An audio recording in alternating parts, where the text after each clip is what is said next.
होते हैं क्या? बोले एक घर में एक यतीम मिलेगा और एक घर में एक सती मिलेगी। दो ही पैदा होते हैं।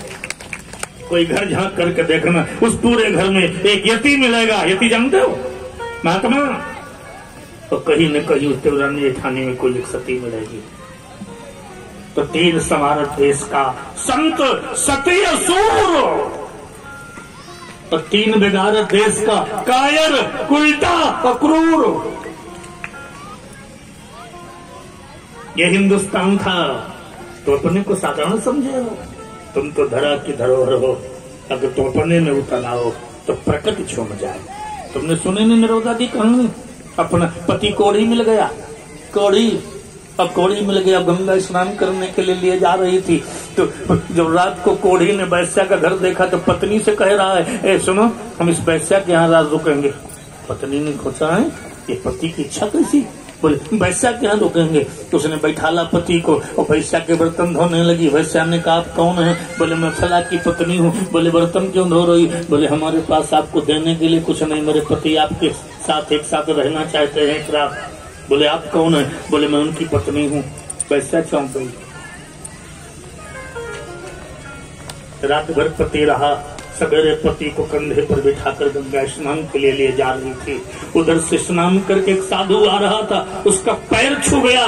साधु ने देखा ये वैश्या के यहाँ रहा ध्यान से, तो उसने श्राप दे दिया। बोले मैं गंगा स्नान करके आ रहा हूँ, इस अछूत से तूने छुआ दिया, मैं श्राप देता हूँ, सवेरा होते ही ये कुश्ती मर जाएगा। नर्मदा ने कहा बाबा धोखा खा गए तुम। बोले क्यों? बोले अगर सवेरा होते ये कुश्ती मर जाएगा तो महादेव की कसम सवेरा नहीं होने दोगे। क्या समझ रहे आप? महादेव की कसम सवेरा नहीं होने दोगे। सवेरा नहीं हुआ, भगवान भागे। सती से हाथ जोड़ रहे हैं। बोले देवी संभाल ले। बोले अगर सूर्योदय होते ही मेरा पति मर जाएगा तो ठाकुर सूर्योदय नहीं होने दोगे। ये हिंदुस्तान था। लेकिन आज जब बेटी विदा होती है ना तो उसकी माँ कहती है बेटिया तुम एक बात कहो कि वहां सहन न करना, क्योंकि हमने कोई दहेज में कमी तो नहीं की। आज की जब बिटिया विदा होती है तब आज की माँ क्या कहती है, मैं सही सुनाऊं आपको ये वो क्या कहती है।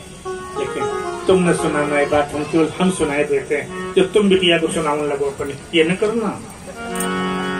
क्या कहती है? अरे लली ससुरे, अरे लली ससुरे मने कना डेराइयो, एक कहे ससुरे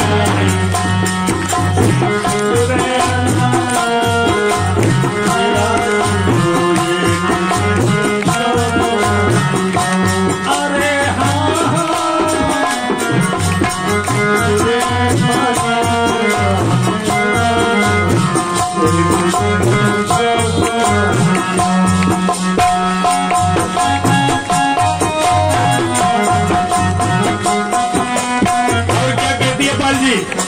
रोटी फूली फूली खाइयो,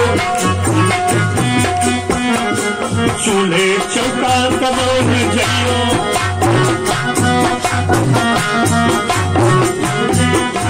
अगर तुम्हारी सास कहे ना कि रोटी कब बनाओगी, बोले 7 लाख लेके आई है।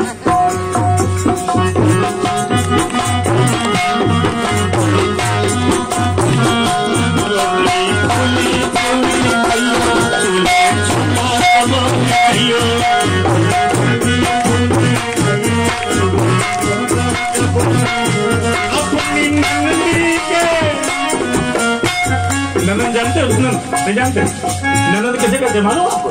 ननद जिसके घर में रहने से रहते तक, जब तक ननद है जिसके घर में रहने से घर का आनंद चला जाए उसी का नाम व्याकरण का सूत्र। ननद इतना खतरनाक प्राणी होता है, इतना चुगलखोर प्राणी, ननद से बड़ा कोई चुगलखोर नहीं होता।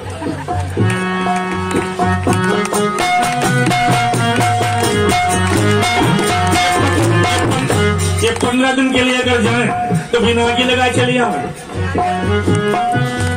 एक जगह हम घर में पहुंचे तो एक बहू जल्दी जल्दी घर को साफ कर रही थी, बड़ा डरी डरी। तो हमने कहा बेटिया आज बड़ा जल्दी हाथ पैर फैला रही हो, बात क्या है? तो बड़ा ऐसे तो घबरा के बोली कि महाराज आपको मालूम नहीं, हमने कहा न, बोली नंद आ रही, आई लगे तूफान आ रहा घर में।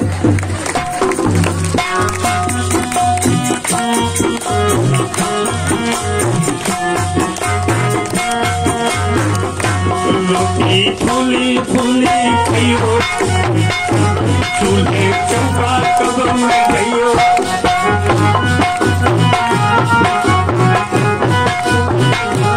अपनी ननद के, अपनी ननद के गुलजार लगाई,